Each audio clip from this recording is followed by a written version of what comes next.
Alhamdulillah, kita bersyukur pada pagi ini dengan izin dari Allah Subhanahu wa taala kita bisa sedikit meluangkan waktu untuk bersama-sama menikmati ilmu-ilmu al-aqidah yang senantiasa kita gali setiap hari Sabtu.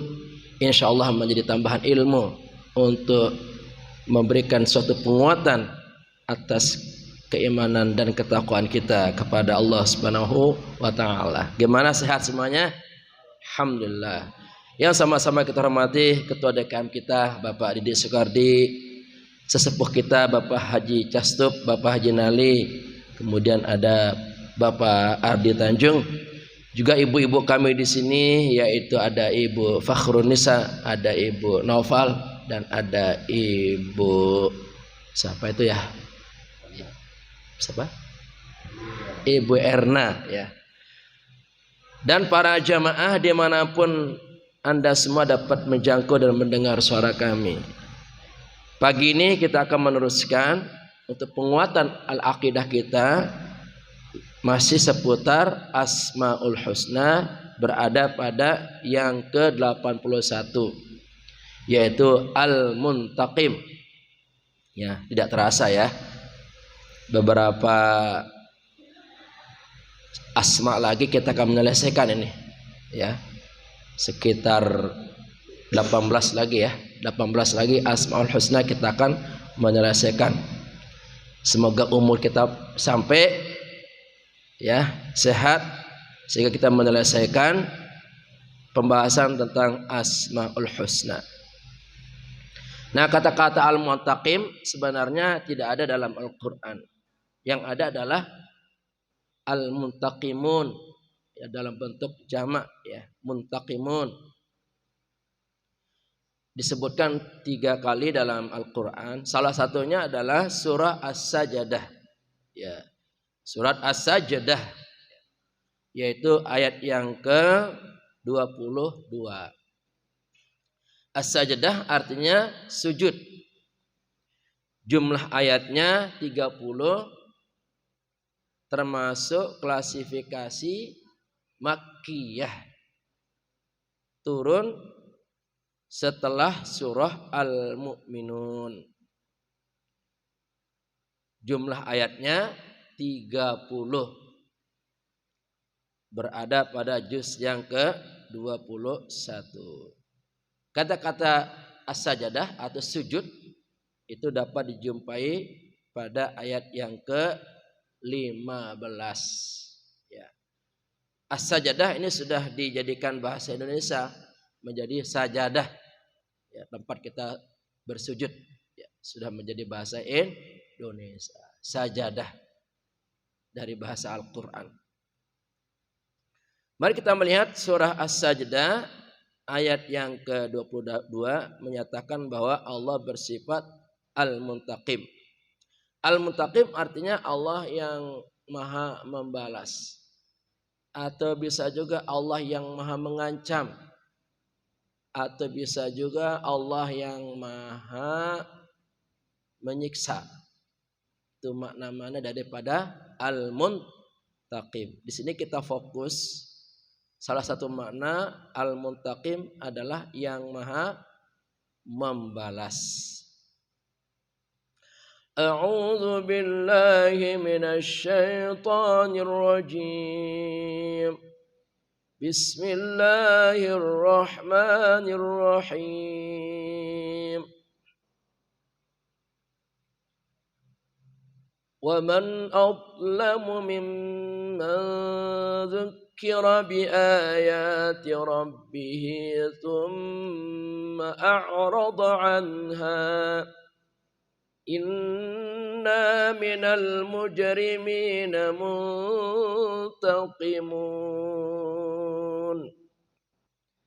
Dan siapakah yang lebih zalim daripada orang yang telah diperingatkan dengan ayat-ayat Tuhannya, kemudian ia berpaling daripadanya. Sesungguhnya kami akan memberikan pembalasan kepada orang-orang yang berdosa. Waman, dan barang siapa, adlama, lebih zalim, mimman daripada orang dzukira diperingatkan bi ayati dengan ayat-ayat rabbih Tuhannya. Summa kemudian a'rada dia berpaling anha daripadanya. Inna sesungguhnya kami min dari al mujrimin orang-orang yang berdosa, muntaqimun yang menyiksa. Dari ayat ini dapat kita mengambil iktibar bahwa sebenar-benarnya tingkatan zalim yang hakiki manakala orang diberikan peringatan dengan ayat-ayat Allah tapi tidak mau menggubrisnya, tidak mau mendengarnya. Disampaikan ayat-ayat Allah seperti ini, menolaknya, mendustakannya, itulah sebenar-benarnya kezaliman di atas muka bumi. Itu kan firman Allah Al-Quran. Tugas kita apa sebagai umat Islam? Kita menjalankan ayat-ayat tersebut sesuai dengan perintah yang ada di dalamnya. Nah, ketika ada orang berdosa nih, kemudian dibacakan ayat-ayat Allah, kalau kamu lakukan ini, azabnya ini. Kalau kamu lakukan itu, azabnya itu. Tetapi orang tersebut menolak, membantah, membangkangnya dengan sombongnya, mentang-mentang kaya umpama ya, mentang-mentang jabatannya hebat, ya, mentang-mentang kedudukannya hebat, kemudian merasa dirinya sempurna, padahal telah melakukan berbagai macam pelanggaran-pelanggaran di bidang hukum, baik hukum agama atau hukum dalam masyarakat. Nah, ketika ada ulama umpama menyampaikan satu ayat bahwa perbuatan Anda adalah perbuatan yang melanggar hukum-hukum Allah, maka hentikanlah, ini ayatnya. Nah, kalau seandainya orang itu tidak mau mendengar ayat itu, bahkan marah, menolak, membantah dengan sombongnya, itulah sebenar-benarnya kezaliman. Ya, itulah sebenar-benarnya kezaliman. Nah, kita jangan termasuk orang yang memiliki karakter yang seperti ini, menutup hatinya, menutup akal sehatnya. Kalau memang kita bersalah, ada kekhilafan yang kita lakukan, kemudian ada orang baik hati mengingatkan kita, mungkin guru-guru kita, mungkin orang tua kita, bahkan membacakan ayatnya kepada kita, maka kita segera astaghfirullahaladzim, bertobat, jangan mengulangi lagi begitu. Ya, untung ada yang memberikan peringatan kepada kita. Kalau dibiarkan, malah kita akan terseret jauh ke dalam dosa-dosa besar. Jangan sampai kita termasuk orang yang dikatakan dalam ayat ini, akhirnya mereka akan mendapatkan balasan azab yang sangat pedih. Kita ucapkan na'udzubillahi min dzalik. Semoga kita semua ini para jamaah terus dapat melembutkan hatinya, ya, menerima ayat-ayat Allah. Jangan ada rasa penolakan sedikit pun. Kemudian kita jaga nih keturunan kita, anak-anak kita. Mereka semua menjadi orang-orang yang senang diberikan peringatan, senang dibacakan ayat-ayat, supaya hidup kita ini Islami dan Qur'ani. Amin ya rabbal alamin. Salatullah salamullah ala taha rasulillah. Salatullah salamullah ala yasin habibillah. Al-Muntaqim Allah Ta'ala Maha membalas secara nyata atas perbuatan setiap hamba selama hidup di alam dunia. Salatullah salamullah ala taha rasulillah. Salatullah salamullah ala yasin habibillah. Inilah makna al-muntaqim. Allah Ta'ala maha membalas secara nyata, terang benderang atas perbuatan setiap hambanya selama hidup di alam dunia. Tidak ada satu ucapan yang kita ucapkan kecuali ada balasannya. Tidak ada suatu perbuatan yang kita lakukan kecuali ada balasannya. Dua malaikat kiri kanan siap akan mencatat apa yang kita lakukan, apa yang kita ucapkan. Malaikat kanan namanya malaikat raqib, mencatat amal-amal baik kita. Malaikat sebelah kiri namanya malaikat atid, mencatat amal-amal buruk kita. Ya, jadi kita tidak bisa sembarangan semau-maunya hidup di dunia ini. Pasti ada balasannya. Bisa di dunia, bisa di akhirat. Bisa di dunia dan bisa juga di akhirat. Kan balasan itu ada yang cash, ya sebagai apa namanya itu muqaddimahnya, ya. Nanti di akhirat siksanya itu sempurna. Di dunia hanya diberikan muqaddimahnya, ya, awalannya. Di akhirat yang lebih sadis lagi, lebih pedih lagi, azab Allah. Ada yang ditunda di dunia aman, dia berbuat dosa ini itu aman. Tapi di akhirat, di alam kubur pasti akan dibalas, karena sudah jelas itu ayat Allah tadi. Orang yang menolak, mendustakan ayat-ayat Allah, hidup semau-maunya, pasti akan ada balasannya. Bila selama hidup di dunia berbuat baik di mana berada, Allah membalas perbuatannya. Di akhirat masuk ke surga. Salatullah salamullah ala taha rasulillah. Salatullah salamullah ala yasin habibillah. Alhamdulillah kita masih hidup di dunia. Bila di dunia ini kita banyak berbuat baik, di mana saja kita berada, selalu kebaikan yang kita munculkan dalam pikiran kita, dalam ucapan kita, dalam praktik kehidupan kita, maka Allah akan memberikan dengan balasan berupa apa? Pahala yang sempurna.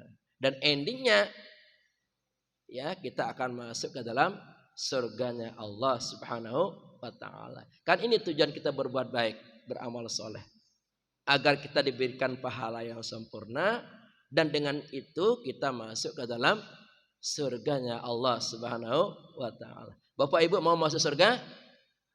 Jalannya satu, berbuat baik seluas-luasnya, sebanyak-banyaknya. Ya, pasti ada kebaikan di situ. Kalau ada dua pilihan antara baik dan buruk, pilih yang mana? Yang baik. Kan selalu berlawanan hidup ini, dua pilihan. Jujur apa bohong? Pilih yang mana? Jujur. Ya kan? Apalagi? Disiplin apa malas-malasan? Ya, disiplin. Kemudian bersih apa kotor? Bersih. Selalu tuh dua pilihan di mana saja. Marah apa lembut? Lembut. Jangan marah. Kata orang kalau sering marah cepat tua katanya. Cepat ubanan katanya ya. Ya, tapi kalau kita selalu ramah, ya, selalu lembut, penyabar, ikhlas, itu katanya awet muda. Ya, awet muda dan selalu bahagia. Betul jamaah? Ya, maka dari sekarang obat awet muda itu adalah berbuat baik dalam arti yang seluas-luasnya. Dimanapun kita bisa berbuat baik. Ya. Jadi hidup itu tergantung kita maunya apa. Karena Allah sudah memberikan kita agama, tuntunan. Allah memberikan kita akal. Allah memberikan kita nurani. Mau dikemanakan itu. Kalau kita gunakan semua itu untuk keselamatan hidup kita, untuk kebaikan hidup kita, tentu kita akan selalu gemar dan hobi berbuat baik. Kalau dulu waktu kecil kita ditanya, hobinya apa? Ada yang bilang renang. Ya. Hobinya apa? Ada yang bilang apa? Makan kerupuk umpama ya, makan bakso. Ya. Dulu begitu kita. Kalau sekarang udah tua begini, apa hobi kita? Berbuat baik. Ya jamaah ya. Apa hobi kita? Berbuat baik. Bukan renang lagi hobi kita, udah gak zamannya ini. Ya. Ya, bukan main bola hobi kita, bukan makan bakso hobi kita. Hobi kita adalah berbuat baik, ya kan? Berbuat baik itu parameternya apa? Sesuai dengan petunjuk agama. Jangan ngarang-ngarang. Kalau kita berbuat baik, ngarang-ngarang nggak ada pahalanya. Umpama kita memberikan sesuatu, ya kita kasih aja tuh. Atas dasar kemanusiaan nggak ada pahalanya. Tapi kalau kita memberikan sesuatu atas dasar karena Allah, nah itu yang disebut berbuat baik, namanya amal soleh.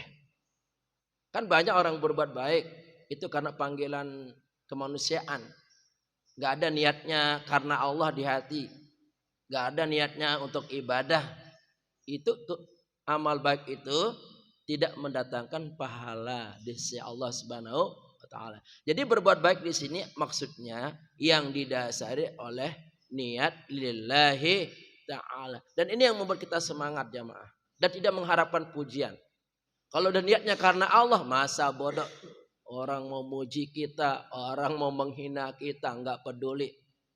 Dan kita semangat karena untuk Allah. Kita pengen dapat pahala nanti di akhirat.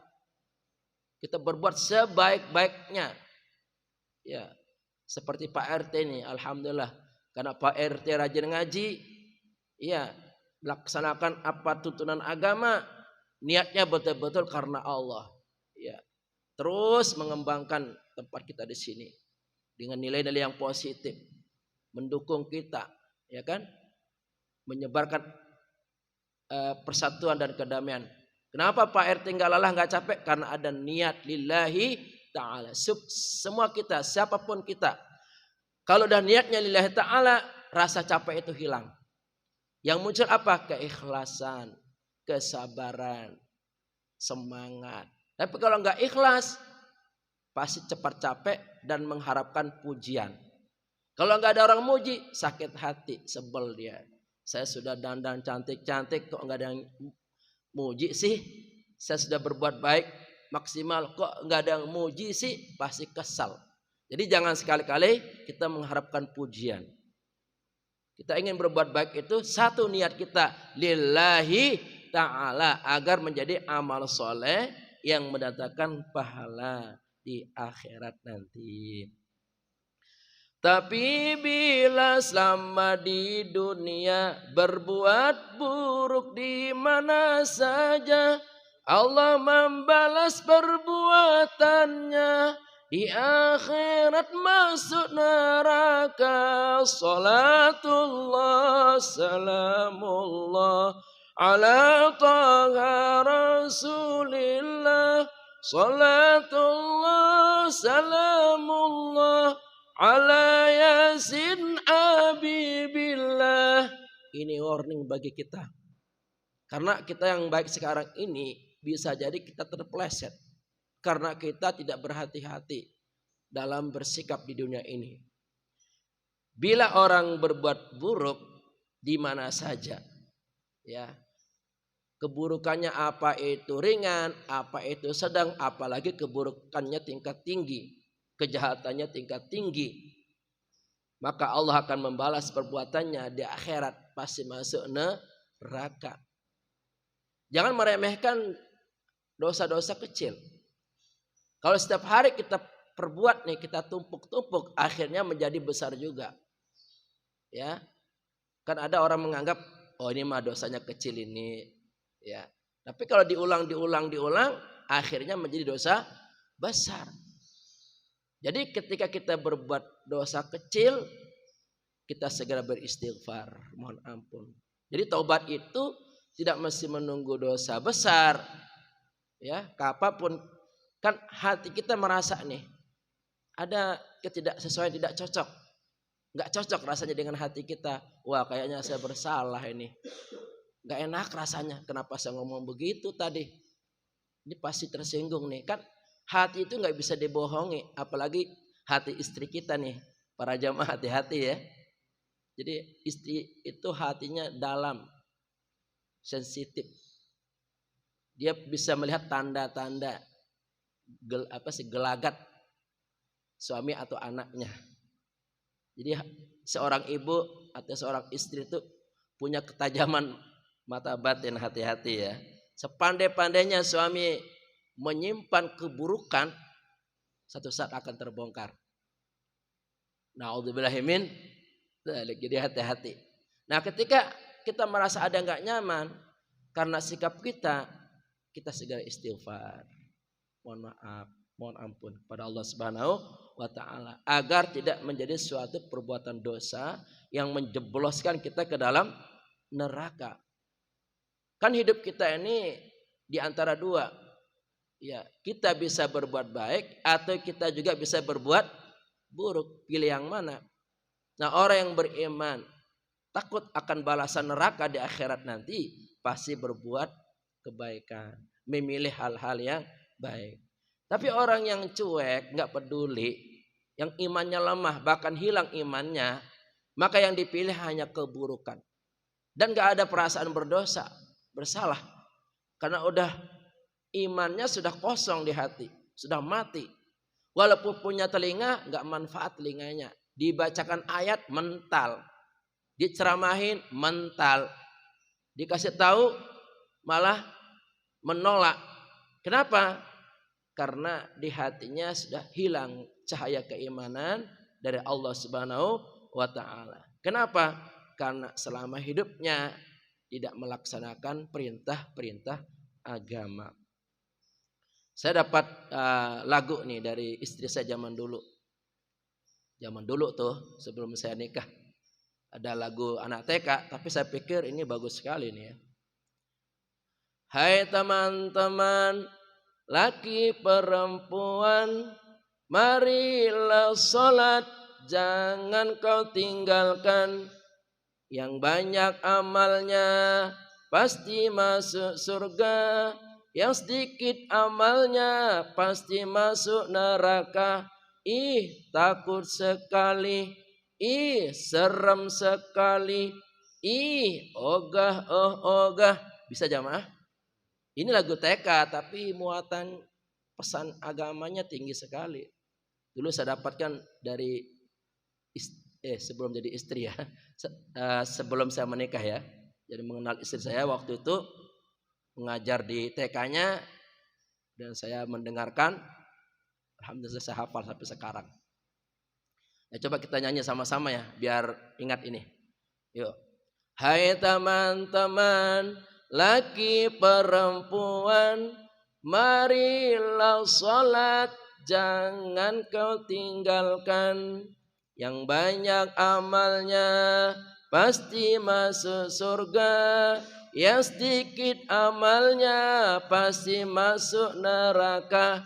Ih, takut sekali, ih, serem sekali, ih, ogah, oh ogah. Pak Casup bisa nyanyi, Pak Casup?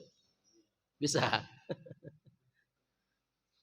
Itu. Nah, di antara kebaikan yang paling tinggi pahala dan balasannya adalah sholat. Itu nomor 1. Jadi amal yang tertinggi, yang paling top amal soleh itu adalah sholat 5 waktu. Jangan kita tinggalkan sholat. Saking wajibnya sholat ini dilaksanakan dalam keadaan apapun. Orang sakit wajib sholat, apalagi orang sehat. Lagi perang wajib sholat, apalagi dalam keadaan aman. Kalau nggak bisa sholat berdiri, boleh sholat dengan duduk. Kalau nggak bisa duduk, boleh berbaring. Itu saking wajibnya yang namanya sholat. Dan pasti orang yang banyak amalnya pasti masuk surga. Apa ayatnya? Fa amma man thaqulat mawazinuh. Terus fa huwa fi 'ishatir radiyah. Adapun yang berat timbangan amal solehnya, dia akan berada pada tempat yang sangat memuaskan. Di mana itu? Di surga. Wa amma man khaffat mawazinuh, dan adapun orang yang ringan timbangan amal kebaikannya, artinya dosanya lebih banyak daripada pahalanya, fa ummuhu hawiyah, maka tempatnya adalah di hawiyah. Wa ma adraka ma hiya, apa tuh neraka hawiyah? Narun hamiyah, neraka yang sangat panas. Itu ayatnya ada itu. Makanya kata anak-anak TK itu, saking takutnya terhadap siksa neraka, ih takut sekali, ih serem sekali, ih ogah ogah.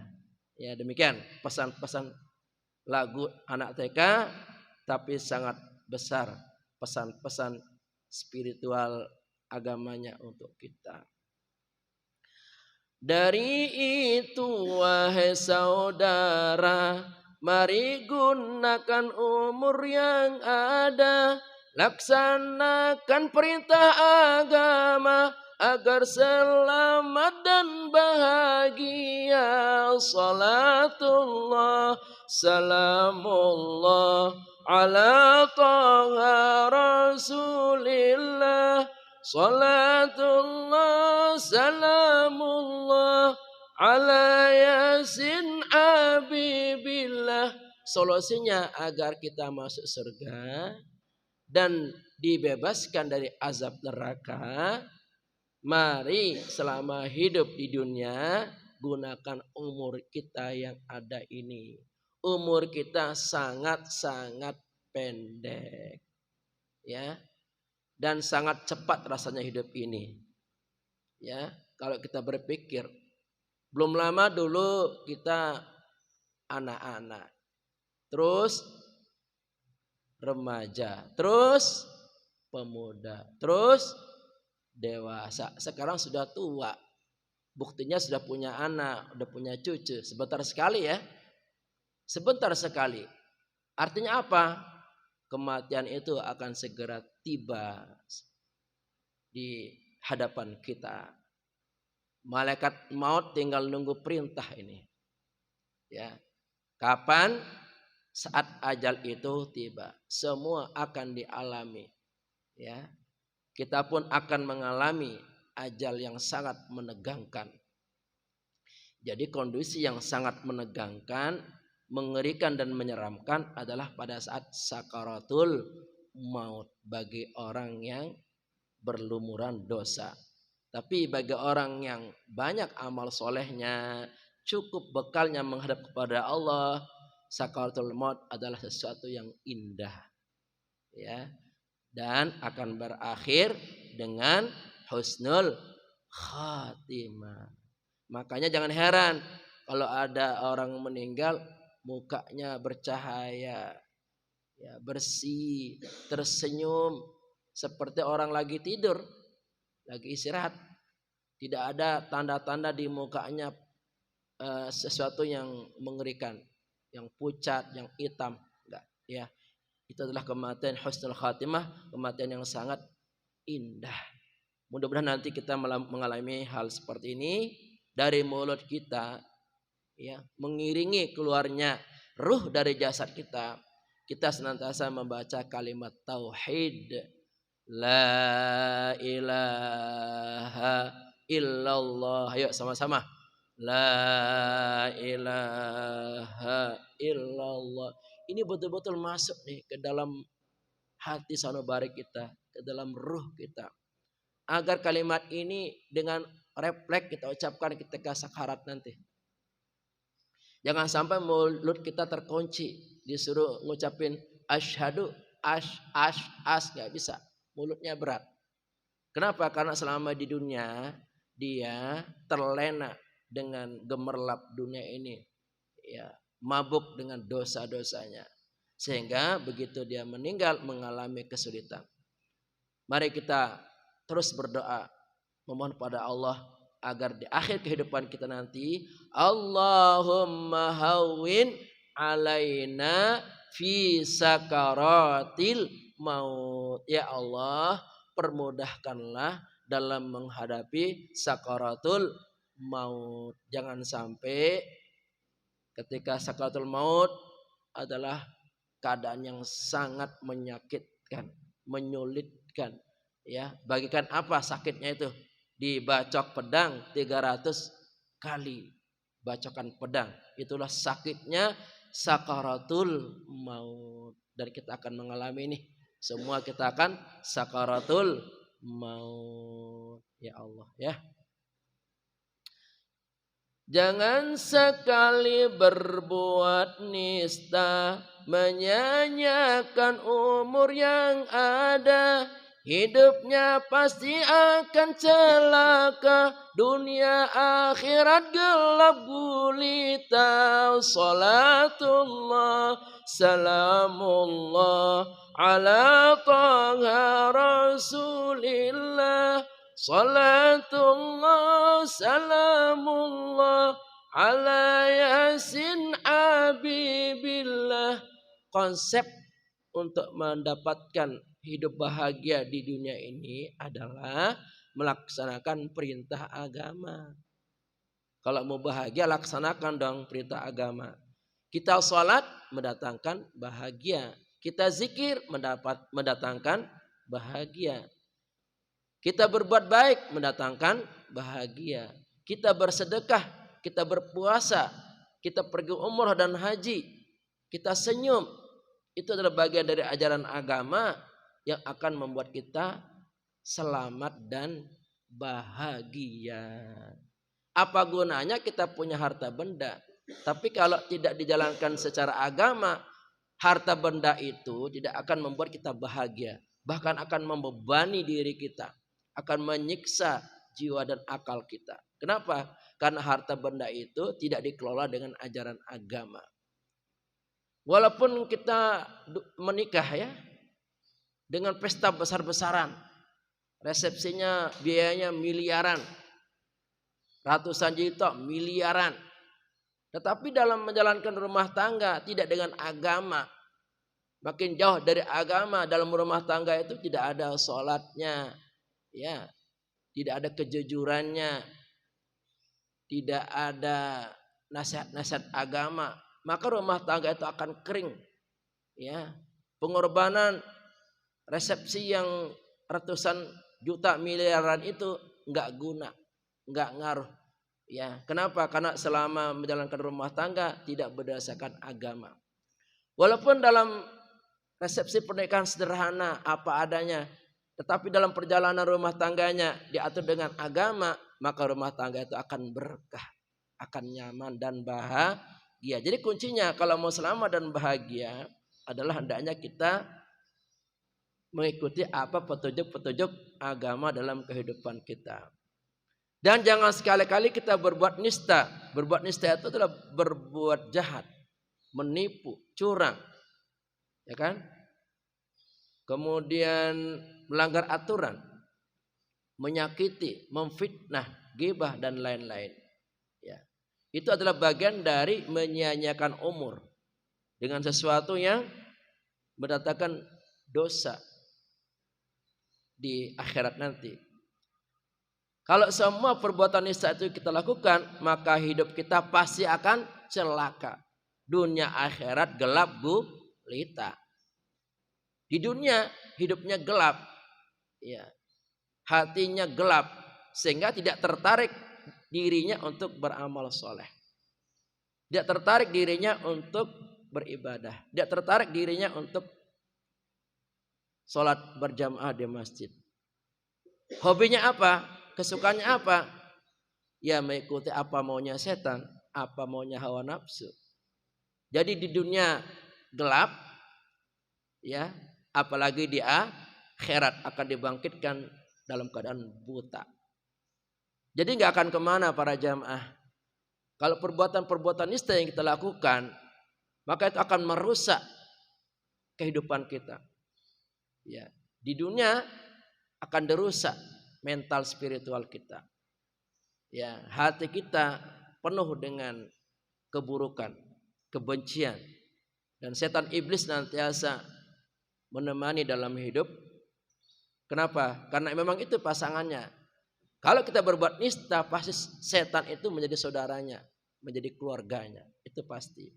Sehingga mana mungkin orang itu akan gemar berbuat baik karena sudah ditemani oleh setan. Gak mungkin dia tertarik hatinya untuk berbuat baik.